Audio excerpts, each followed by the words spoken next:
سلام به همه همراهان عزیز کافه بیو.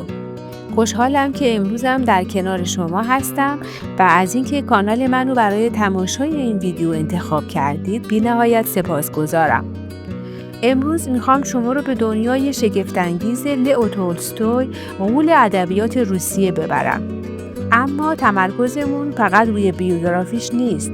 قراره سفری کوتاه داشته باشیم به اعماق شاهکار او، جنگ و صلح.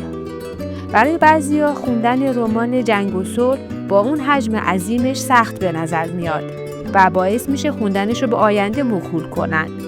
اما چون درون این کتاب گنجینه‌ای از مضامین عمیق فلسفی و جذاب نهفته هست که حیف از دست بره، تصمیم گرفتم خلاصه از اون رو البته با تاکید بر منظر عشق و بقا در جنگ بیان کنم.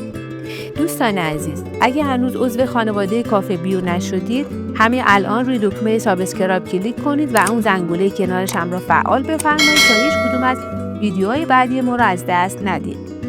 قبل از تماشا اینو خدمتتون عرض کنم که این ویدیو بخش‌هایی از داستان جنگ و صلح رو فاش میکنه. اگه دوست دارین که از داستان بدون پیش زمینه لذت ببرید، اول کتاب رو بخونید. آماده اید تا این سفر ادبی رو با هم شروع کنیم؟ لئو نیکولایویچ تولستوی، نویسنده بزرگ و فیلسوف روسی، در سال 1828 در یاسنایا پولیانای روسیه در یک خانواده اشرافی به دنیا آمد و بعد از مرگ والدینش مسئولیت نگهداری از خواهر برادراش رو به عهده گرفت. تولستوی ابتدا وارد ارتش شد و در جنگ‌های کریمه شرکت کرد. تجربه‌هایی که در جنگ داشت تأثیر عمیقی روی دیدگاه‌هاش گذاشت و بعدها در آثارش به خوبی منعکس شد. تولستوی بیشتر به خاطر رمان‌های بزرگش مثل جنگ و صلح و آنا کارنینا شناخته میشه. این رمان‌ها نه تنها داستان‌های جذابی رو روایت می‌کنن، بلکه به مسائل عمیق انسانی مثل عشق، مرگ، جنگ و معنای زندگی می‌پردازن. در اواخر عمرش تولستوی به یک بحران معنوی رسید و به دنبال معنای واقعی زندگی گشت. این جستجو باعث شد تا از ثروت و شهرت دست بکشه و به زندگی ساده‌تری روی بیاره. اون به اصول اخلاقی خاصی اعتقاد داشت و سعی می‌کرد بر اساس اونا زندگی کنه. تولستوی در سال 1910 در سن 82 سالگی درگذشت. با این حال میراث ادبی و فلسفی اون همچنان زنده است و آثارش تا به امروز مورد تحسین و بررسی قرار میگیره. اون به عنوان یکی از بزرگترین نویسندگان تاریخ ادبیات جهان شناخته میشه و تأثیر عمیقی بر نویسندگان و متفکران بعد از خودش گذاشت. خب حالا بریم سراغ اصل مطلب، یعنی کتاب جنگ و صلح. میخوایم این شاهکار رو از زاویه‌ای متفاوت بررسی کنیم. عشق و بقا در دل جنگ. ببینیم تولستوی چطور این دو مفهوم اساسی رو در کنار هم به تصویر کشیده و چه درس‌هایی ازشون میگیریم. من سعی میکنم تو این دقایق باقی مونده مهمترین مباحث و نکات برجسته کتاب رو براتون بازگو کنم، البته با تمرکز ویژه روی همین موضوع عشق و بقا.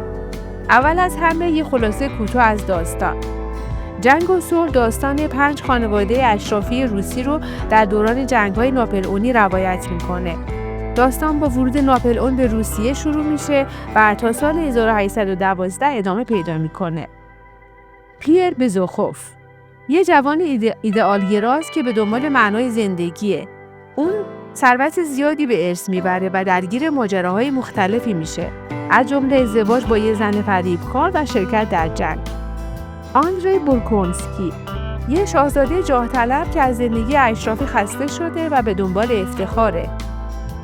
اون به ارتش میپیونده و در جنگ شرکت میکنه، اما تجربه‌های جنگ باعث میشه دیدگاهش نسبت به زندگی تغییر کنه.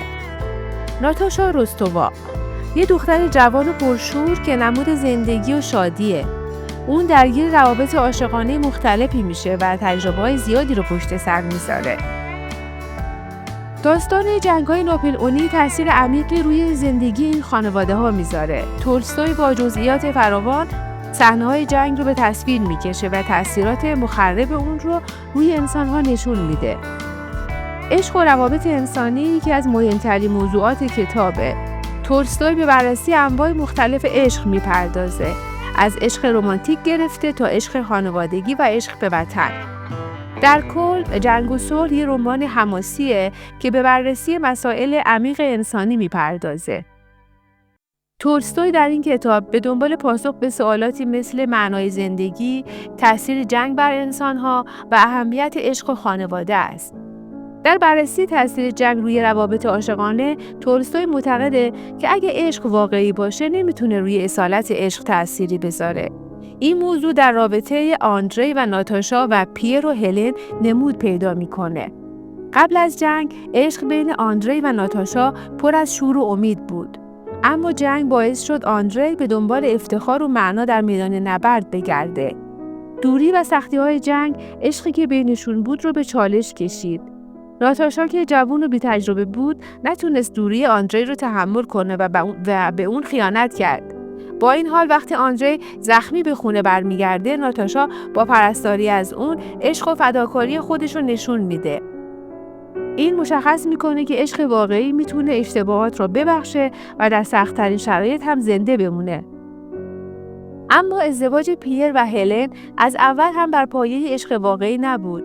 هلن فقط به دنبال ثروت و جایگاه اجتماعی پیر بود.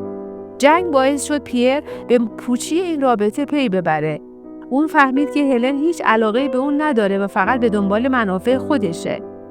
این هم نشون میده که اگه عشق واقعی نباشه، جنگ و سختی‌ها میتونن پوچی و بی‌معنایی یه رابطه رو آشکار کنن. تولستوی با نشون دادن این دو رابطه بهمون میگه که عشق واقعی میتونه در برابر سختی‌ها مقاومت کنه و حتی قوی‌تر بشه. اما اگه عشق فقط یه ظاهر فریبنده باشه، جنگ میتونه اونو نابود کنه. تولستوی در بررسی نقش عشق در بقا به بیان همبستگی ایجاد شده در بین خانواده رستوف میپردازه. در بحبوح جنگ خانواده رستوف با مشکلات زیادی روبرو میشن، اما عشق و همبستگی بین اعضای خانواده بهشون کمک میکنه تا از این مشکلات عبور کنن. اونا با هم غذا تقسیم میکنن، از همدیگه مراقبت میکنن و به هم امید میدن. این نشون میده که عشق خانوادگی میتونه یه پناهگاه امن در برابر سختی‌های جنگ باشه. همچنین ایمان و عشق میتونه در بدترین شرایط آدمو زنده نگه داره، همچنان که پیر رو در زندان. پیر در اسارت فرانسوی‌ها تجربه‌های وحشتناکی رو پشت سر میذاره، اما اون با حفظ ایمان و امید به زندگی زنده میمونه. پیر در اسارت با یک سرباز دهقان به نام پلاتون کاراتایوف آشنا میشه. کاراتایوف نماد عشق و شفقت بی قید و شرطه. پیر از او یاد میگیره که چطور با عشق و مهربونی با دیگران رفتار کنه و چطور در هر شرایطی به زندگی امیدوار باشه. این نشون میده که عشق میتونه حتی در تاریک‌ترین لحظات هم یه روزنه امید باشه. تولستوی با نشون دادن این صحنه‌ها بهمون میگه که عشق فقط یه احساس رمانتیک نیست، بلکه یک نیروی قدرتمنده که میتونه بهمون کمک کنه تا در برابر سختی‌ها مقاومت کنیم و معنای زندگی رو پیدا کنیم.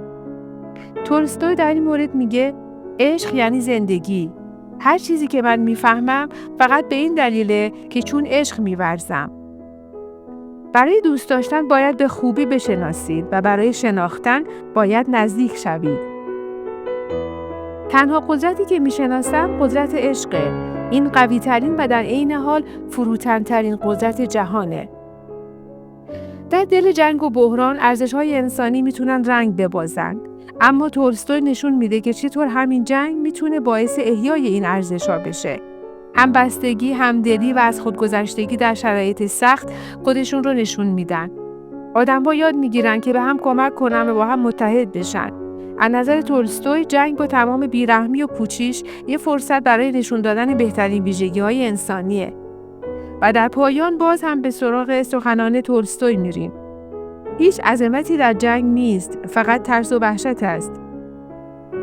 و جمله آخر، اگر میخواهید جهان رو تغییر دهید خودتان باشید. امیدوارم این ویدیو باعث بشه مطالعه این کتاب پربار و زیبا رو شروع بفرمایید. اگه به شنیدن خلاصه کتاب‌های معروف دنیا علاقه دارید، میتونید ویدیوی کتاب زیبای مروارید از جان اشتاینبک رو هم در همین کانال مشاهده بفرمایید. تا ویدیوی بعد، خدا نگهدار.